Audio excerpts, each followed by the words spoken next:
नीतीश जी की दशा कैसी है? हाँ, दरअसल नीतीश कुमार, मैं फिर वही कह रहा हूँ कि नीतीश कुमार भारतीय जनता पार्टी या जो भी आज की तारीख में पिछले 2 दशकों से एक वो जीत की गारंटी बने हुए थे, किसी भी पक्ष के साथ में जा रहे थे। और नीतीश कुमार को जो विद ड्यू रिस्पेक्ट बार बार मैं कहता हूँ, जो उन्होंने बिहार के लिए किया, लेकिन वो कर चुके हैं। अब जिस तरीके से राष्ट्रगान के समय में जो उनका रूप दिखा है, वो बहुत धीरज वाले, धैर्यवान और संजीदा नेता रहे।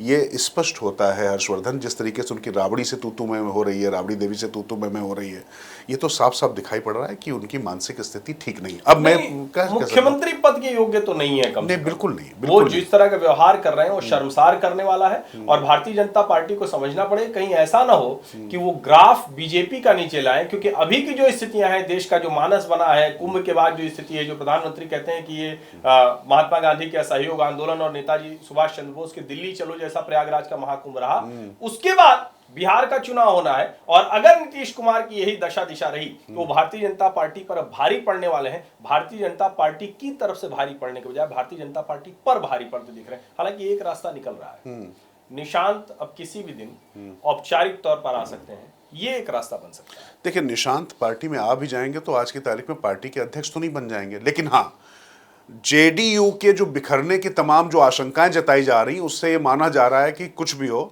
जिस वंशवाद का विरोध करते हुए नीतीश कुमार वहां पर आए, लेकिन अब नीतीश जब रिटायरमेंट के कगार पे हो, मुझे लग रहा है कि अब जो होता ना, एक तो होता है वीआरएस होता है और एक होता है कंपलसरी।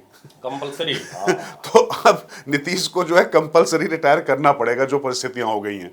भले ही उन्होंने, भाई देखिए, महिलाओं के लिए, लड़कियों के लिए जो वो बातें कुछ कहना चाहते हैं, अब वो कपड़ों की बात कर रहे थे। अब बात ये सच है कि उन्होंने फ्री में लड़कियों को साइकिल दी और कपड़े देना शुरू किया, जो पोशाक मतलब ड्रेस देना शुरू किया। अब उन्हें पहले बिना कपड़ों के लोग घूमते थे, अब उसका जो इस तरह वो देखिए वो प्रतीकात्मक था, उसको राष्ट्रीय जनता दल ने ले नहीं, उड़े। मैं कह रहा हूँ कि हो क्या रहा है कि देखिए, जब आप इस पद पर होते, मुख्यमंत्री पद पर, जो बात आप कह रहे हैं हर्षवर्धन, आपकी एक एक चीज पकड़ी जाएगी। और जब तेजस्वी बार बार कह रहे हैं कि भाई नीतीश कुमार जो है वो पूरी तरीके से इस समय सोते हुए, मतलब अचेत मुख्यमंत्री हैं, तो अब अचेत मुख्यमंत्री बिहार जैसे राज्य के लिए उचित नहीं है। नीतीश कुमार जो कर चुके, करना था कर चुके।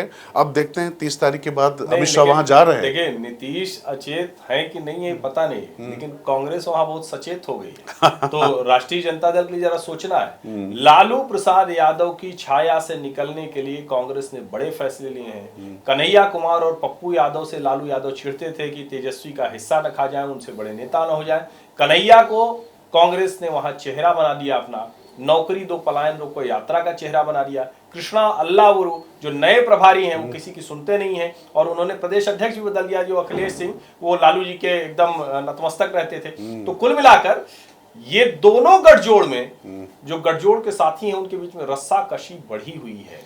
नहीं, पर रस्सा आसान नहीं होगा। नहीं, रस्सा कशी की अगर आप बात करेंगे तो वो तो देखिए इंडी ब्लॉक में ज्यादा बढ़ी हुई है। वो इसलिए क्योंकि जो बात आपने कही कि कांग्रेस जो है वहां पर अब लालू प्रसाद यादव की छाया से मुक्ति चाहते हैं। और लालू प्रसाद यादव, तेजस्वी यादव जब दिल्ली का चुनाव हुआ तो अरविंद केजरीवाल के साथ खड़े दिखाई पड़ रहे थे। तो अब राहुल ने जिस तरीके से यहाँ पर दिल्ली को लेकर कुछ फैसले लिए, देर से सही, उसी तरीके की स्थिति वहां पर है, क्योंकि उनको ये समझ में आ रहा है कि क्षेत्रीय दल अगर इस तरीके से हावी रहे तो उनकी पॉलिटिक्स तो खत्म ही होती जाएगी।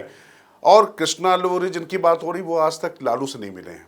कन्हैया कुमार ने भी जो यात्रा शुरू की, इसमें आरजेडी से कोई बात नहीं की। और वही सारे मुद्दे हैं जिन मुद्दों पर विपक्ष आगे बात कर सकता है। तेजस्वी जो बात करते रहे।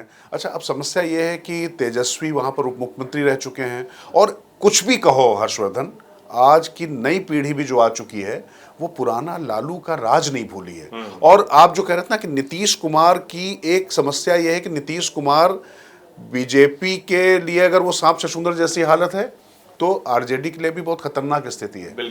नीतीश कुमार 12 से 15% वोट जो अपने साथ लेकर चलते हैं, और नीतीश कुमार के प्रति बहुत ही डेडिकेटेड वोटर है, जिसको लगता है कि उनका जीवन स्तर सुधरा है। क्योंकि लोग जो वो अति पिछड़े की बात करते हैं, तो देखिए अति पिछड़े में तो 52% वोट करीब जो है वो भारतीय जनता पार्टी ले जा चुकी है लोकसभा चुनाव में।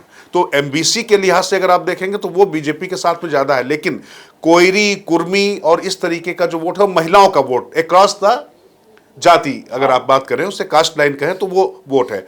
तो वो जब उनके लिए इस तरीके के शब्दों का प्रयोग कर रहे हैं तेजस्वी, डेरोगेटरी शब्दों की बात कर रहे हैं, तो वो कहीं ना कहीं उनको चिढ़ा भी रहा है। बिल्कुल। तो मैं ये कह रहा हूं कि ऐसा नहीं है कि सिर्फ बीजेपी के लिए ही दिक्कत है। हाँ। नीतीश कुमार पे बहुत करारा और गंदा प्रहार भाषाई अस्मिता को अगर पीछे छोड़ते हुए जाता है, और जो लग रहा है कि चुनाव के समय आएगा, जिस तरीके से राबड़ी देवी और इनके बीच में मतलब चीजें हुई हैं। और एक बात आपको याद दिलाऊं, नीतीश कुमार तो अचेत हैं, लेकिन उनकी मां राबड़ी देवी जब मुख्यमंत्री थी, तो आप यदि याद करिए कि विधानसभा में, सदन में, जब उनने कहा कि वहां पर हत्याकांड हो गया तो आप जाइए, तो राबड़ी देवी ने क्या कहा था मुख्यमंत्री रहते हुए, आपकी जाति के लोग हैं ना, तो आप जाइए ना, हम कहा जाएं।